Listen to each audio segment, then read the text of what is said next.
আদনান তাহা আহমেদের বর্তমান বলতে পারি না, যে ওর স্ত্রী সাবিকুন নাহার, আমি যার প্রথম স্বামী।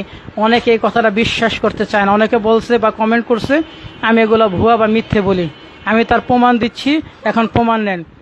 এই হইল আমার দ্বিতীয় সন্তান। প্রথম সন্তান যেটা একদিনে মারা গেছে, এর নাম ওয়াসিফ। তোমার মায়ের নাম কি বাবা বলো তো? সাবিকুন। ওর মতন শয়তান আমার মা না। থাক, বুঝতে পারছেন? আমার মেয়ের কাছে শোনেন, এইটা আমার মেয়ে ওয়ারিশা। দেখছেন আপনারা? এরপরে আপনারা বলেন আমি মিথ্যে বলি, আরও প্রুফ দিতেছি, এখন প্রুফ নেন। আমার বিয়ের ছবি, আমার যে বিয়ের ছবি আছে সেগুলো আমি এখন দেখাইতেছি। দেখেন, এই যে সাবিকুন নাহারের বিয়ের প্রথম দিনের ছবি, যেদিন কাবিন হয়। এই হলো ও সই করতেছে কাবিন নামায়, এবং ওর মা পিছনে হাত দিয়ে মুখ ঢেকে রাখছে, এবং ওর দুলাভাই শাহাবুদ্দিন।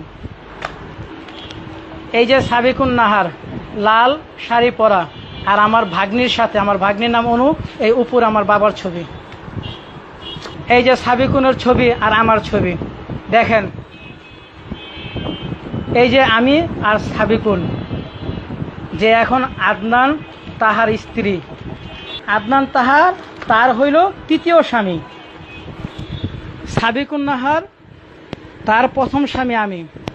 তার দ্বিতীয় স্বামী মোহাম্মদ সিরাজ, যে একজন তেল ব্যবসায়ী চট্টগ্রামের। এখন তার তৃতীয় স্বামী হইল আদনান তাহা, যাকে নিয়ে ওই গুম হয়েছে না কি হয়েছে সেটা আল্লাহ পাকই ভালো জানে। আমি দোয়া করি যার যার মায়ের সন্তান তার কাছে ফিরে আসুক, তার কাছে ফিরে যাক। কিন্তু আমি তো তার সম্বন্ধে আদনান তাহা তার সম্বন্ধে কিছু বলতে চাই না, জানিও না তার সম্বন্ধে, বলারও প্রয়োজন নেই।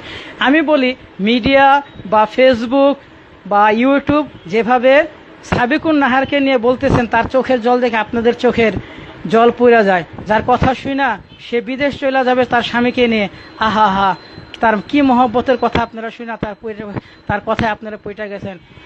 ওই যে বলের একটা কথা আছে, মাগুর মাছের অশ্রু, ঠিক আছে? তা ওর অশ্রুর ভিতরে যাবেন না। আমি খারাপ, একটি স্বামী, প্রথম স্বামী খারাপ, দ্বিতীয় স্বামী খারাপ, তৃতীয় স্বামী এখন ভালো, কারণ তার টাকা পয়সা আমাদের চাইতে অনেক। তারে ছেড়ে সে আরেকটা ধরছে, এবং প্রতিজনের কাছ থেকে ও দেনমোহরের টাকাগুলো তুইলা নেয়।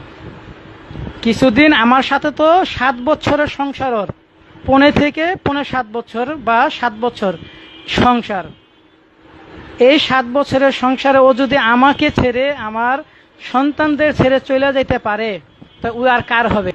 ওর ঘুমটার তলে হেমটান আছে। ও সমস্ত পর্দাশীল মহিলাদের, পর্দাশীল মা বোনদের ওই কলঙ্কিত করছে। ওর পর্দা আছে, কিন্তু পর্দার ভিতরে আর কিছুই নাই, সব খারাপ আর খারাপ। আজ আমি এই জন্য এই কথাগুলো বলতেছি। ওরে নিয়ে অনেকে নাচানাচি করতেছেন, ওরে নিয়ে নাচানাচি করেন না ভাই, আদনান ভাইকে নিয়ে নাচানাচি করেন। উনি গুম হয়েছে, কি হয়েছে, ওনারে খুঁজুক। আমরা দোয়া করি আল্লাহ পাকের কাছে, এ আল্লাহ উনি ওই 4 জন যারা আছে তাদের যার যার মায়ের সন্তান তার কাছে ফিরে পাক।